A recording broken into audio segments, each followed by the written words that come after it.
Selamat pagi Pertiwi, horas di kita selalu dan menjual-jualan kita kerina. Jadi adalah satu kawanku, namanya si Lili. Jadi kawan ini hobinya mancing. Kalau udah mancing kawan ini minimal 5 kilo dapat. Kadang malah sampai 8 kilo atau 10 kilo. Tapi minimal ini 5 kilo. Jadi penasaran lah aku kan, apa yang dibikin kawan ini caranya biar bisa banyak dapat hasil pancingan. Pikirku kan begitu, kutanya lah. Terakhir kutanya sama dia kan, Li, kayak mana cara mau mancing, Li? Kayaknya mantap kali kutanya rezekimu kalau mancing. Minimal 5 kilo puang, aku bilang begitu kan. Oh, ada rahasianya itu, Le, katanya gitu kan. Ih, kasih tau lah aku rahasianya. Mau juga ubah apa namanya kalau mancing biar dapat banyak, aku bilang begitu kan. Kalau aku mancing, Le, itu tergantung posisi istriku tidur di jam-jam tertentu, katanya gitu kan.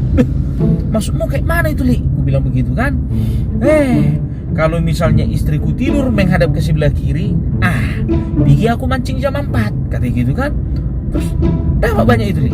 Banyak dapat, buktinya 5 kilo, katanya gitu kan. Oh iya juga ya. Terus kalau misalnya posisi istrimu tidur menghadap sebelah kanan, kayak mana itu, Li? Kalau istriku posisi tidurnya menghadap ke kanan, jam 6 sore aku bikin mancing lagi, katanya. Jam 6 sore nggak kesorean itu, Li. Jadi banyak kau dapat. Oh, banyak buktinya 5 kilo minimal kan. Wah, jadi penasaran lagi aku kan, aku tanya lah sama dia. Jadi, Li, kalau misalnya posisi tidur istrimu telentang, jam berapa lah kau bikin mancing, Li? Aku bilang begitu kan. Di tokonya lah kepala aku, apa Li bilang? Tak! Loa, kalau udah posisi tidur istrimu telentang, ngapain kau bikin mancing? Mainkanlah, apa lagi? Batek hijau. Udah kena prank aku sama si Lili.